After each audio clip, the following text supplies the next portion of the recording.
Here's the audience.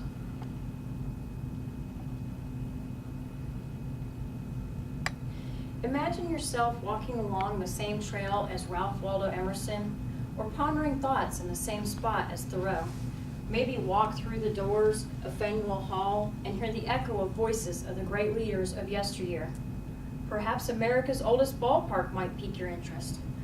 When we first received orders to Hanscom Air Force Base, we really had no idea just how much there was to see and do, and just how much we would learn along the way. Boston is a town so rich in history and definitely worth exploring. Join me as I highlight just a few of the remarkable places Boston has to offer. Walden Pond State Reservation is the first place I'd like to share with you. It's actually located 15 to 20 minutes from the skyscrapers and city blocks of Boston in the town of Concord.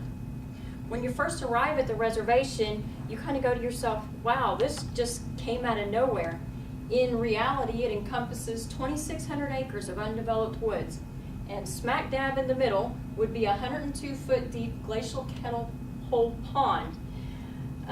This so-called pond, by the way, is more what I would actually consider a lake. It covers 62 acres in total. Walden Pond has about 400 acres of open space for visitors to enjoy numerous outdoor activities, hiking, swimming, canoeing. When the colder weather comes along, cross-country skiing or snowshoeing. Okay, so nice recreation area, but what is historic about that? Well, I will tell you. Henry David Thoreau and Ralph Waldo Emerson, we would have to thank for that. Emerson actually owned 14 acres on the northwest edge of Walden Pond, and he allowed Thoreau to borrow his land so he could begin his experiment in simplicity. Thoreau's experiment lasted 2 years, 2 months, and 2 days, and throughout this time, he built a one-room cabin and for the most part lived completely off the land. He studied the land and the animals and how they related with each other, and he kept a journal while he was there. This journal, after 7 rewrites, would become Walden, or Life in the Woods. At the time of publication, it really wasn't immediately popular. Today, though, it's regarded as a classic, and they credit Thoreau with the beginning of the start of the conservation movement. The second place I'd like to introduce you to would be Faneuil Hall. This dates back 250 years, and Faneuil Hall was a gift to the city of Boston from Peter Faneuil in 1742. Over time, it's functioned as both a public market and town meeting place. In fact, in 1763, Samuel Adams used the hall to suggest that American colonies should unite against the British oppression and fight for its independence, thus earning the nickname Cradle of Liberty. In 1826, Faneuil Hall was expanded to include Quincy Market, and it was then called Faneuil Hall Marketplace. Throughout the 1800s, it remained a bustling business hub, but by the mid-1900s, it had really fallen into a state of disrepair.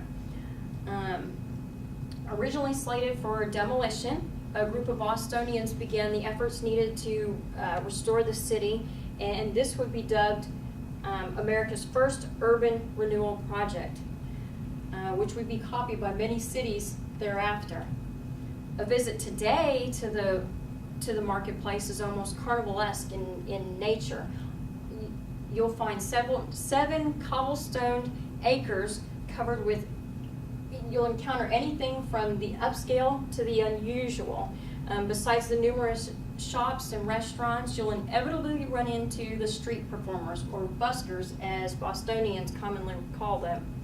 The street performers date back to the mid-70s, and initially they were there for the entertainment of the construction workers.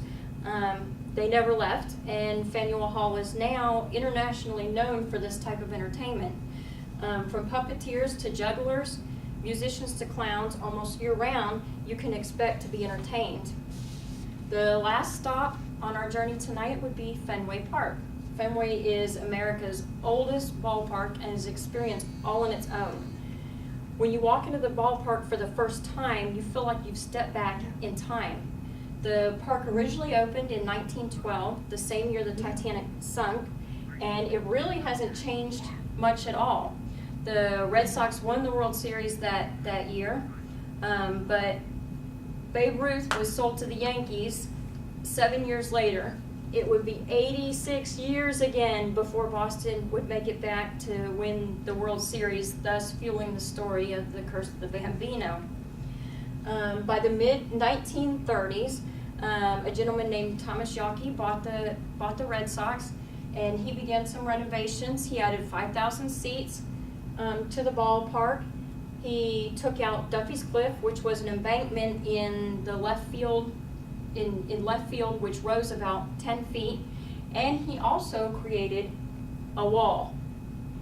It wasn't until 1947 that this 37-foot high wall became known as the Green Monster. ESPN calls the Green Monster the most recognizable feature in any sports facility in America. It's comprised of sheet metal and tin, and it boasts only one of two of America's manual scoreboards still in use today. I'd like to mention just a few quirky little things you'll find if you ever get the chance to visit.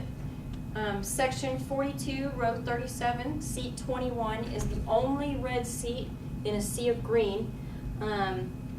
This is in the right field bleachers, and it marks the longest measurable home run ever hit by a Red Sox player in Fenway Park. This would have been Ted Williams, and it measured 502 feet. Can't forget the giant Coke bottles and the Citgo sign.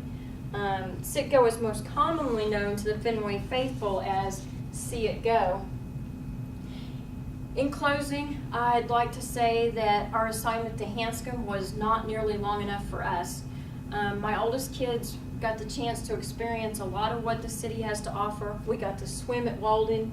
We celebrated first night at Faneuil Hall, and my kids were absolutely spoiled rotten with the number of trips that they got to Fenway Park. We were able to live and experience the Boston area for 7 years, but for a town that possesses so much of America's history, it wasn't nearly long enough. Perhaps a lifetime wouldn't have been long enough. Thank you.